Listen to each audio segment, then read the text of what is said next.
आज हम लोग शुरू करेंगे प्रश्नावली 6.5। प्रश्नावली 6.5 में हमको पढ़ना है उच्चतम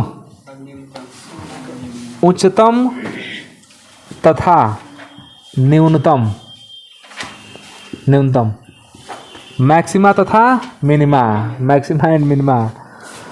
तो मैक्सिमम मतलब होता है क्या, उच्चतम, और मिनिमम मतलब न्यूनतम। अब ये उच्चतम और न्यूनतम क्या है, तो इसके पिछले वाले हम लोग एक्सरसाइज में जो 6.3 पढ़ा गया था उसमें हम लोग पढ़े थे वर्धमान और पढ़े थे फिर से क्या, ह्रासमान। तो थोड़ा सा मिलता जुलता शब्द है, शब्दों पर पहले ध्यान दो, सवाल तो हम लोग बनाएंगे ही, पहले थोड़ा इसके कंसेप्ट को समझो। वर्धमान मतलब बढ़ता हुआ, ह्रासमान मतलब घटता हुआ, ठीक है। उच्चतम मतलब देखिए वर्धमान होगा तभी हम उच्चतम पर पहुंचेंगे, ह्रासमान होगा मतलब कमी होगी तो कहाँ आएंगे, न्यूनतम पर आएंगे ना। तो इसमें दो चीज़ें ध्यान में रखना है। लगता है कि वर्धमान और उच्चतम एक ही जैसा है, लेकिन थोड़ा सा अंतर है। वर्धमान का मतलब कि फलन आगे जा रहा है, और उच्चतम का मतलब हुआ है ना कि ये आगे जाकर किसी फिक्स पॉइंट पर पहुंच चुका है, मतलब उच्चतम मान तक क्या हो गया है, पहुंच गया है। ह्रासमान मतलब कि फलन का मान घट रहा है, और न्यूनतम का मतलब कि घट के एक निश्चित मान तक पहुंच गया है, अब उससे छोटा नहीं होगा। तो दोनों में अंतर एक नहीं है, ये काम अभी हो रहा है। वर्धमान मतलब कि फलन क्या हो रहा है, बढ़ रहा है, ये बढ़ के उच्चतम तक पहुंच गया है। ह्रासमान मतलब फलन घट रहा है, और न्यूनतम मतलब घट के एकदम न्यूनतम तक पहुंच गया, उससे ज़्यादा कम नहीं हो सकता है। जैसे एक हम ग्राफ बता रहे हैं, ध्यान से देखिए। जैसे मान लीजिए कि हम कोई ग्राफ खींचे, ऐसे ग्राफ खींच के ऐसे बना दिए, थोड़ा ध्यान देना। अब ये बताइए, इस ग्राफ का इधर देखें तो उच्चतम मान यही ना है, लेकिन यहाँ क्या ये उच्चतम मान है, क्या ये है नहीं।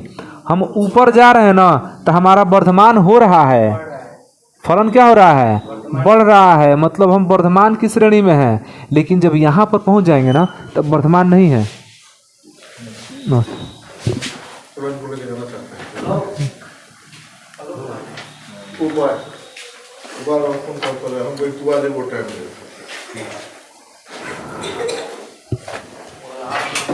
चलिए देखिए ग्राफ में एक बार फिर से देखो, ये हमारा फलन है, फलन का ग्राफ है। फलन क्या हो सकता है, fx हो सकता है, फलन क्या हो सकता है, fx हो सकता है। अब इसमें ये फलन, आपका फलन का ग्राफ ऐसे ऊपर जा रहा है, फिर नीचे आ रहा है, फिर ऊपर जा रहा है। थोड़ा सा इसके ग्राफ पर हम बात करें तो यहाँ पर अगर हम ऊपर जा रहे हैं ना, तो देखिएगा बढ़ रहा है। अरे बढ़िए ना रहे हैं, ऊपर जा रहे हैं तो क्या हो रहा है, बढ़ रहा है। लेकिन जब हम इस पॉइंट पर आ जाएंगे तो क्या अब यहाँ से ऊपर जाएंगे, क्या हम यहाँ से ऊपर जा रहे हैं, नहीं। अब यहाँ से फिर कहाँ आ रहे हैं, नीचे। तो ये जो बिंदु है ये हमारा उच्चतम है। ये कौन सा बिंदु है, उच्चतम। लेकिन इस बिंदु में कहीं उच्चतम दिख रहा है, इधर उच्चतम नहीं है। इधर अभी फलन हमारा वर्धमान की श्रेणी में है, यहाँ पर पहुँच गया तो क्या हो गया, उच्चतम। अब नीचे की तरफ आ रहे हैं ना, तो ह्रासमान हो रहा है। यहाँ पर क्या हो रहा है, ह्रासमान। यहाँ पर भी देखिए अभी ह्रासमान हो रहा है। ह्रासमान होते होते होते क्या इससे अब नीचे जा सकता है, नहीं। तो ये हमारा हो गया न्यूनतम। ये क्या हो गया, न्यूनतम। उच्चतम कैसे हो जाएगा, न्यूनतम में नीचे की तरफ न जा रहे हैं, ये तो न्यूनतम हो गया। अब देखो, अब फिर फलन हमारे यहाँ से बढ़ेगा। फलन का मान क्या हो रहा है, बढ़ रहा है, तो वर्धमान हो रहा है। आप वर्धमान होते होते जब ऊपर यहाँ पर पहुँचेंगे तो फिर क्या हो जाएगा, ये हमारा उच्चतम हो जाएगा। तो दोनों में अंतर समझ में आ रहा है कि नहीं। वर्धमान मतलब बढ़ रहा है, और उच्चतम मतलब कि बढ़ के एकदम उच्च बिंदु पर पहुँच गया है, उससे ज़्यादा नहीं हो सकता है। ह्रासमान मतलब घट रहा है, और न्यूनतम मतलब घट के एकदम न्यूनतम हो गया, अब उससे नीचे नहीं जाएगा। तो अब तक हम लोग बढ़ा रहे थे और नहीं तो घटा रहे थे। अब हम बढ़ा के एक उच्चतम बिंदु पर पहुंचाएंगे, और यहाँ से घटा करके एक न्यूनतम बिंदु पर पहुंचाएंगे। बात समझ में आ रहा है। अब ध्यान से समझिए, इसमें तो अंतर समझ गए ना कि वर्धमान में, ह्रासमान में और उच्चतम न्यूनतम में क्या अंतर है। उच्चतम मतलब किसी फलन का एक विशेष अधिकतम मान, और न्यूनतम मतलब फलन का एक विशेष न्यूनतम मान। अब इसमें सवाल देखो थोड़ा सा, एक सवाल जब तक बनेगा तभी तक हम लोग क्लियर होगा।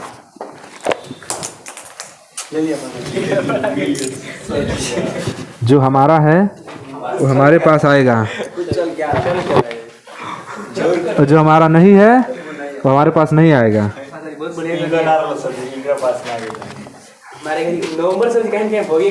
चौरावला से हो जाएगा,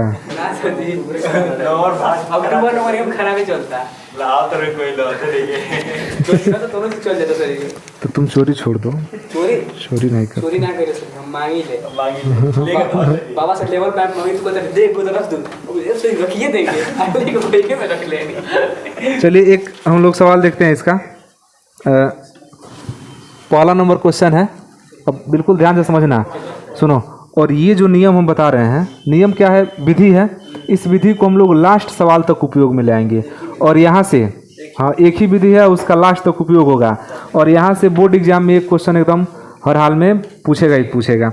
तो जो पहला क्वेश्चन है उसमें लिख रहा है कि निम्नलिखित दिए गए फलनों के उच्चतम या निम्नतम मान यदि हो तो ज्ञात कीजिए। हमको फलन का क्या ज्ञात करना है, उच्चतम तथा निम्नतम मान ज्ञात करना है, अगर वो है तो ठीक है। एक सूत्र है तो ठीक है, एक ही सूत्र बा, तो चिंता मत करो। हाँ तो एफ एक्स बराबर देखो, देखो एफ एक्स बराबर 2x - 1 का होल स्क्वायर प्लस 3, ये g f x equal to 2x - 1 का होल स्क्वायर प्लस 3। हमको ये बताना है कि इसका उच्चतम या निम्नतम मान क्या है। हो सकता है कि इसका उच्चतम मान मिले, या भी हो सकता है कि इसका निम्नतम। यदि कोई हो तो अब मान उच्चतम मान है तो उच्चतम बताइए, निम्नतम मान है तो निम्नतम बताइए। तो इसका जानकारी लेने के लिए पहले इसका अवकलन करना पड़ता है। सबसे पहले हम ये पहचान करेंगे ना कि इसका मान उच्चतम होगा कि निम्नतम होगा। अगर उच्चतम होगा तो किस बिंदु पर होगा, अगर न्यूनतम होगा तो किस बिंदु पर होगा, इसकी हम पहले जांच करते हैं। तो जांच करने के लिए सबसे पहला तरीका क्या है कि आप इसका एक बार अवकलन कर दीजिए। तो इसको देखिए, इसको y भी लिख सकते हैं और fx भी लिख सकते हैं, ठीक है। y लिखिए चाहे fx लिखिए, कोई फर्क नहीं पड़ता है। तो x के सापेक्ष अवकलन करेंगे तो ये हो जाएगा dy/dx, ठीक है। x के सापेक्ष अवकलन, अब अवकलन बहुत पुराना हो चुका है हम लोगों के लिए। भाई पूरा को क्या मानेंगे, x मानेंगे, 2 कहाँ आएगा आगे, तो 2 × 2x - 1, घात एक घटेगा ना, और घात एक घट के कितना हो जाएगा 1, तो 1 तो लिखा नहीं जाता है। अब जिसको x माने रहते हैं उसको दोबारा अवकलन करते हैं, तो 2 हो जाएगा, x का हो जाएगा 0, तो 1 बोलो, x का 1 हो जाएगा, -0, अब +3 का क्या हो गया 0, ठीक है। तो ये हो गया dy/dx इक्वल टू, गुणा करा दें, 4 आने दीजिए, 2 × 2x - 1, 2 कने 2 में से 0 गया तो 0, हाँ 0, 2 में से 0 गया तो 0, 2।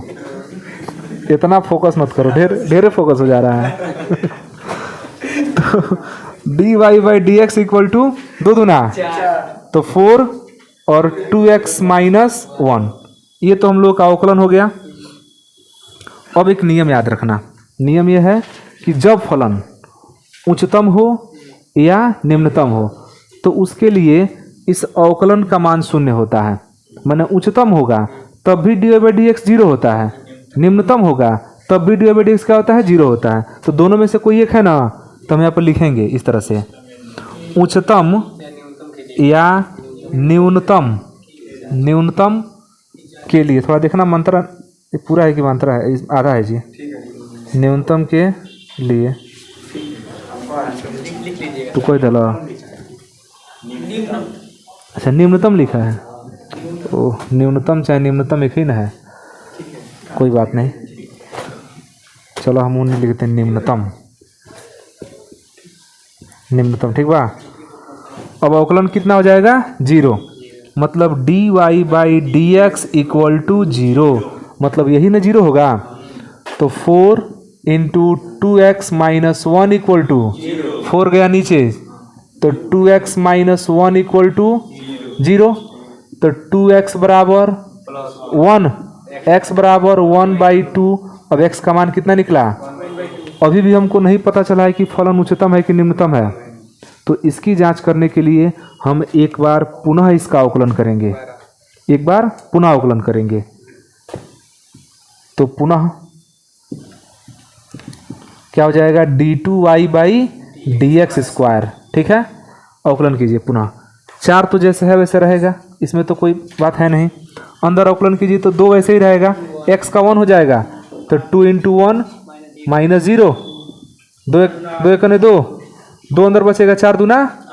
अब जो आया है ना वो पॉजिटिव आया है। अच्छा, मान के चलो कि अगर इसमें कुछ x आता तो हम क्या करते कि इस मानों को उठा के इसमें रखते। हाँ, इसमें अगर इसमें x बचता, अवकलन करने के बाद भी तो x हो सकता है कि बचे, तो अगर बचता तो हम x का मान जो निकाले हैं ना उसको ले आकर रखते। अच्छा, मान लीजिए कि x का यहाँ पर एक ही मान निकला है। कभी कभी ऐसा होता है कि x का 2 मान निकल जाता है, तो उन दोनों मान को एक एक करके इसमें रखते हैं। ठीक है, जब रखते हैं तो अगर d2y/dx² का मान पॉजिटिव आ गया तो फलन आपका कैसा है? निम्नतम। हाँ, फलन कैसा है? निम्नतम। किस मान पर निम्नतम है? तो जिस मान पर ये पॉजिटिव आया है ना, x के जिस मान पर इस द्वितीय कोटि के अवकलन का मान निम्नतम माने प्लस में आया, उस मान पर फलन क्या होगा? न्यूनतम होगा। और अगर d2y/dx² का मान निगेटिव आ गया तो फलन कैसा होगा? उच्चतम। थोड़ा उल्टा होता है, प्लस आएगा तो फलन निम्नतम, माइनस आएगा तो फलन उच्चतम। हमारा बात एक किसमें आया है? प्लस में आया है ना, प्लस में आया है मतलब फलन का मान क्या है? निम्नतम। फलन का मान कैसा होगा? निम्नतम। लेकिन बिना x का मान रखे हुए आ गया है, समझ रहे हैं ना? तो नहीं है तो कहाँ से रखेंगे हम लोग? नहीं है तो छोड़ देंगे। तो एक चीज़ पता चल गया कि फलन का मान निम्नतम है। अब पूछे कि बताइए निम्नतम है तो कितना है? निम्नतम है तो कितना है? तो अतः निम्नतम मान कैसे निकालेंगे? जो x का मान आया है ना उसको उठा के रख दीजिए कहाँ पर? फलन में। तो निम्नतम मान बराबर इसी में रखाएगा 2 × 1/2 माइनस 1 का होल स्क्वायर प्लस 3। 2 से 2 कैंसिल, 1 में से 1 गया तो 0, 0 का स्क्वायर 0, 3। ये निम्नतम मान हमारा 3 है। अच्छा, यहाँ से देख के भी लग रहा है कि निम्नतम मान में है तो 0 होगा नहीं, है अंदर में ना 0 हो सकता है। अच्छा, माइनस में आएगा तो भी निम्नतम नहीं होगा, क्योंकि माइनस में आएगा उसका स्क्वायर करेंगे तो फिर से प्लस में हो जाएगा। तो ये मान न्यूनतम तब हो सकता है जब ये पूरा क्या हो जाए? 0 हो जाए। और ये 0 तब होगा जब x का मान कितना होगा? 1/2। तभी 2 से 2 कटेगा तो घट के 0 होगा। तो न्यूनतम मान कितना निकल गया? 3। लिखो इसको। एक और क्वेश्चन बताएंगे अभी, हाँ, जिसमें x का मान रखना पड़ेगा। हाँ, दूसरा क्वेश्चन है y = 9x² + 12x + 2। 9x² + 12x + 2। हमको क्या करना है कि इसका उच्चतम या निम्नतम मान ज्ञात करना है। कब? अगर कोई हो तब। तो हम लोग देखते हैं कि इसका उच्चतम या निम्नतम मान है कि नहीं है। तो सबसे पहले क्या करेंगे? इसका अवकलन करेंगे। तो लिखेंगे dy/dx, dy/dx 2 आ जाएगा ना आगे, 18x और प्लस 12 प्लस 0, छोड़ दे इसको, ये हो गया। अब बताइए क्या करें? इसका उच्चतम या निम्नतम के लिए लिखें? उच्चतम या समझित रहो, निम्नतम के लिए क्या होता है? dy/dx = 0, मतलब कि 18x + 12 = 0।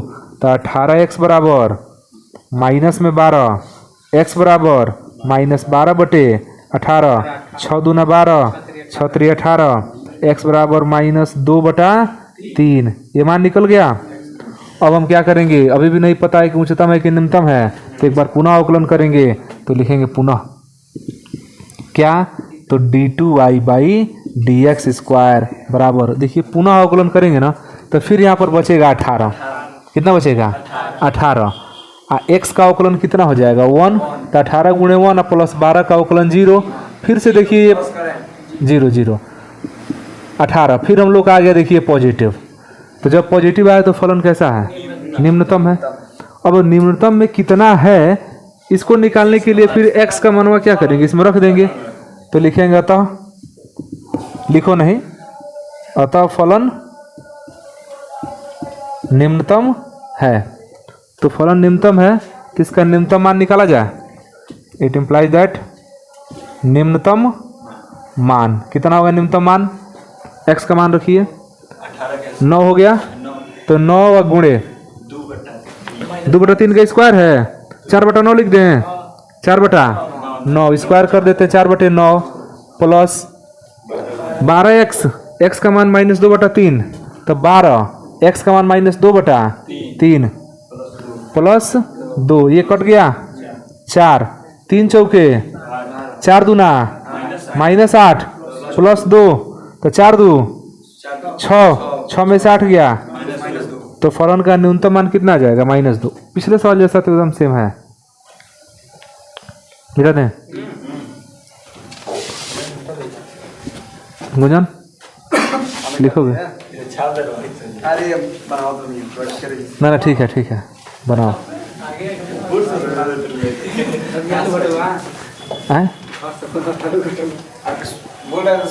कहाँ घर से फोन आ रहा है?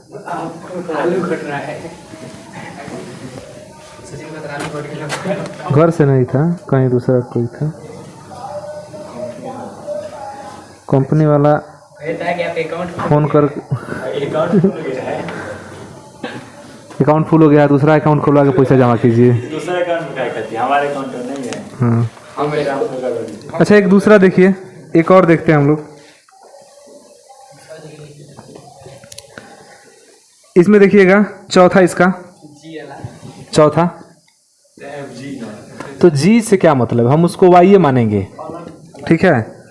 x³ + 1, तो x³ + 1 है, इसका क्या करना है, उच्चतम या न्यूनतम मान निकालना है ना। तो सबसे पहले क्या किया जाएगा, अवकलन dy/dx = 3x², बस, और 1 का 0।